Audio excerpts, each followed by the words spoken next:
Kekufuran iblis tak timbul karena menyembah entitas selain Allah yang maha mulia dan maha tinggi. Juga bukan lantaran menolak beribadah padanya. Lebih mendalam dari itu, iblis terjebak dalam kekafiran karena terperangkap dalam keangkuhan yang melintang dalam jiwanya.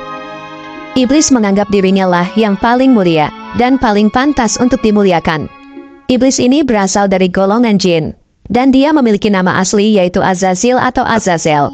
Dan ingatlah, ketika kami berfirman kepada para malaikat, sujudlah kamu kepada Adam, maka sujudlah mereka kecuali iblis.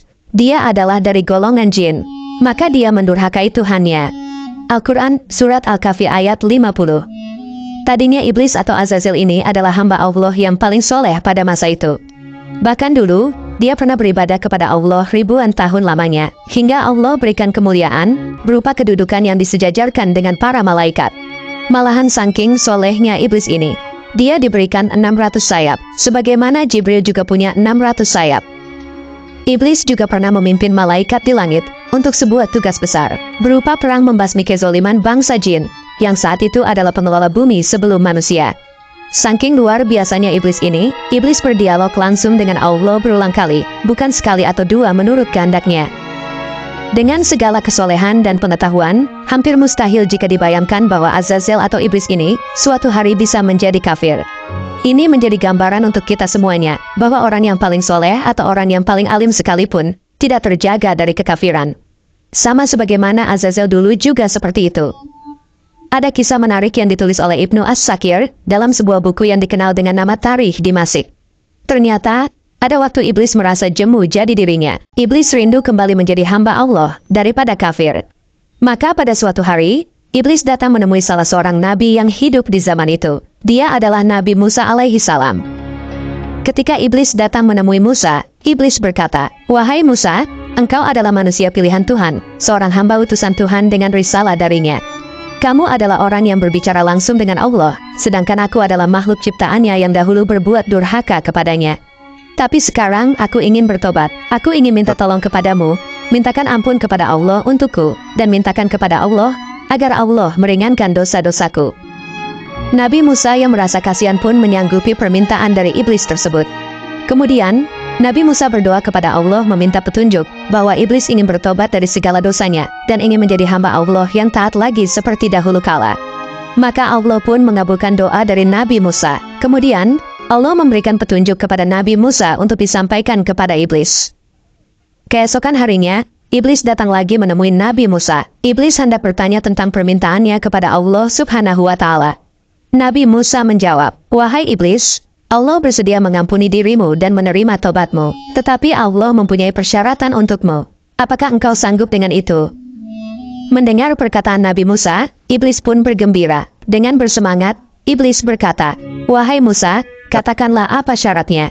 Aku pasti akan melakukannya." Kemudian, Nabi Musa menjawab, "Carilah kuburan Adam, dan sujudlah engkau di hadapannya." Mendengar hal itu, iblis langsung berubah wajah dan langsung marah. Iblis pun berkata, "Tidak mungkin aku melakukan itu. Jangankan sekarang ketika Adam telah mati, ketika dia hidup saja aku tidak mau bersujud untuknya."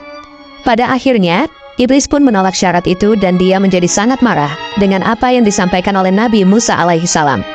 Tapi iblis sangat menghormati Nabi Musa, karena Nabi Musa telah menyampaikan keinginannya kepada Allah Subhanahu wa Ta'ala.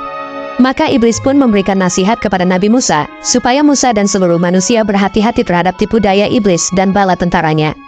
Di situ iblis sampaikan kepada Musa, bahwasannya iblis akan datang kepada manusia pada 3 waktu.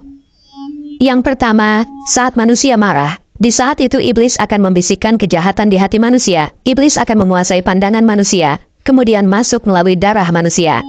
Yang kedua, tatkala ketika terjadi peperangan, iblis akan datang dan membisikkan kepada orang-orang beriman hal-hal yang dapat meragukan hatinya, sehingga dia akan lari dari medan perang dan meninggalkan untuk membela agamanya.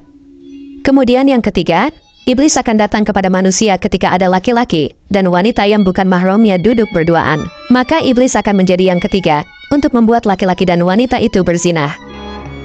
Inilah kisah yang bisa menjadi satu pelajaran besar untuk kita semua, bahwasannya sampai kapanpun seseorang tidak akan mendapatkan hidayah, sampai dia membuang rasa sombong di dalam hatinya. Maka jangan heran, mengapa orang kafir menjadi semakin kafir, sebab kesombongan di hati orang kafir tersebut akan terus mendorongnya untuk terus menolak kebenaran. Dan berhati-hatilah terhadap jebakan syaitan dan manusia. Sesungguhnya, syaitan akan terus datang kepada manusia untuk menjerumuskan manusia ke dalam neraka, sebagai teman yang menemani dia nanti di dalam neraka. Wallahu alam bisawab. Jadi itulah ketika iblis ingin pensiun.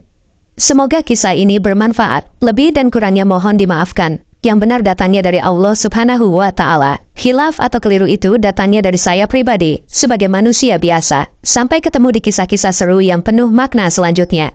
Saya akhiri. Wassalamualaikum warahmatullahi wabarakatuh.